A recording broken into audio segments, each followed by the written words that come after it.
Hi, how's it going everyone? My name is Henk and welcome back to the channel. In this video, we'll be talking about what is happening with the Gamestop stock that has made news headlines all over the world and why I fully support the Gamestop movement, but why I also believe that it will ultimately fail. Gamestop is a retail store that buys and sells physical copies of games on discs.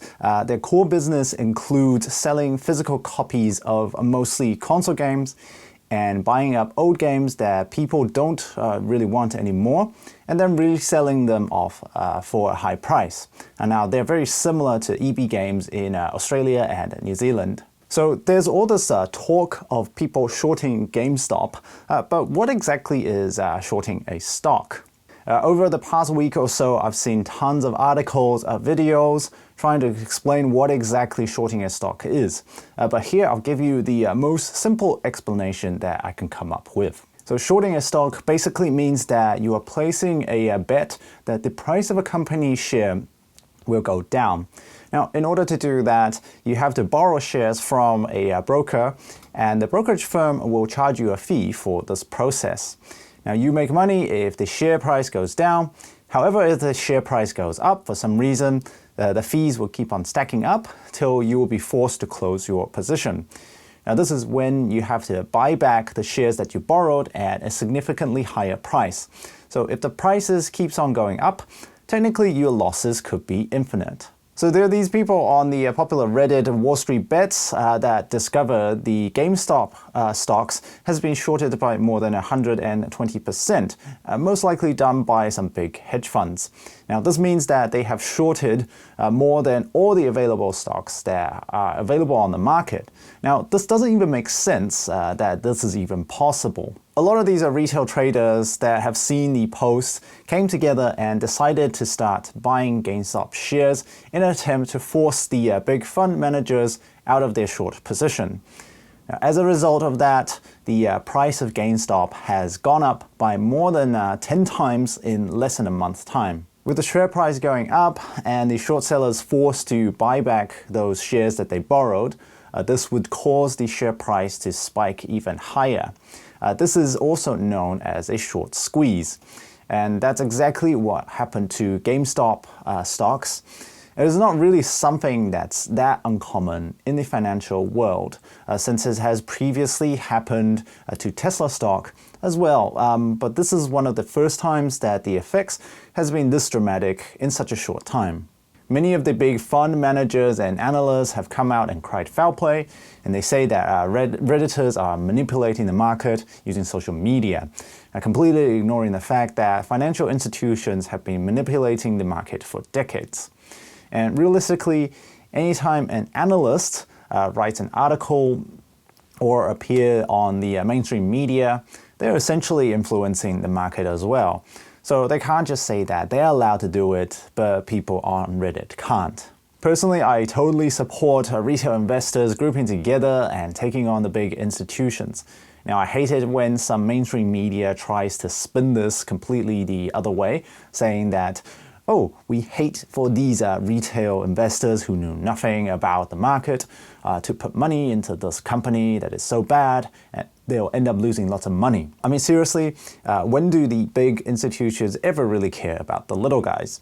Realistically, even on a platform such as Reddit, which is full of jokes and memes, there's still some highly intelligent people with tools and data that do better analysis than these so-called financial analysts. This whole movement is more about people taking a stand against billionaire hedge fund managers that have been making money off everyone else while manipulating the market for years. Now, it's not really just about making a profit or not. It's more about sending a message. Things got even worse when brokers such as Robinhood halted trading on GameStop shares so that you can only sell the stock but not purchase any new stock. I mean, if that's not market manipulation, I'm not really sure what it is. But how about we take a look at the actual fundamentals of GameStop? Is it actually a good company? So the revenues and earnings for GameStop were on the decline over the past couple of years, mainly due to the proliferation of digital downloads for games and the decline of people going to physical retail stores. However, GameStop has formed a strategic partnership with Microsoft to use their cloud-based system to improve the back-end hardware and deliver a better user experience. Now, they also reached an agreement to share the profits of the digital sales from Xbox consoles that were purchased from GameStop. Now, the long-term effects of this particular partnership is still unknown, and it's interesting how they have not widely publicized the partnership. Overall, it is expected to be a boost to the overall GameStop revenue.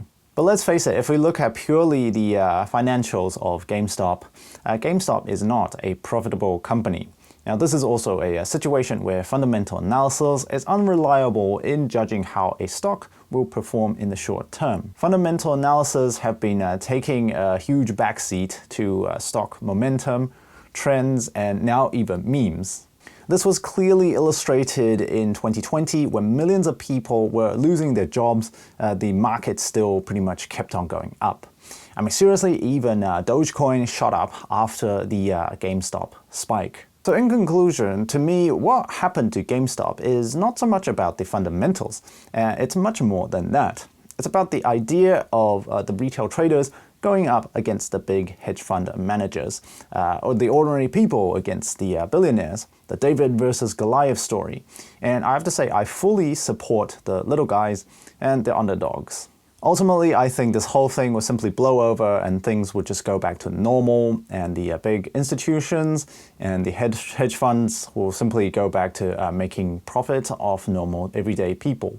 This is the same problem with many movements and protests. Now, you can raise awareness, but unless there's some plan for some specific changes, ultimately it's just going to fall apart when everyone gets bored of the protest. In terms of GameStop, the movement is going to lose steam when the retail traders finally are wanting to take some profit off the table and start selling the stocks itself. While it's great to make hedge funds lose money, it doesn't fundamentally change the system. The fundamental problem of the system is the manipulation that goes on behind the scenes, and there is no easy way to target that unless the whole system is more transparent. But in order to do that, you need to have people fighting the long legal battle that would take for the changes to happen. And who exactly is going to fight that battle? Most likely no one. This is why anarchy simply does not work. Let's say the government or a monarchy is being oppressive and bad. By simply tearing everything down, it does not provide a solution to the problem by simply creating more chaos. While it feels good to take down the status quo, and people would definitely support the movement, but ultimately, if it's a choice between a bad system and utter chaos, most people will most likely choose the bad system, because with a bad system, you can avoid the bad if you're clever enough. And you can also manipulate the system to your advantage. However, with pure chaos, you have no idea what to expect, so you don't even know what to avoid and look out for. As for should you invest in GameStop or AMC or BlackBerry or many of these other companies that have been pumped up over the past couple of weeks, you have to ask yourself whether you like to go to the casino, because putting money into these companies at this stage is like putting money on a roulette table. With all these regulations and manipulations going on, it's almost impossible to tell what will happen on a day-to-day basis.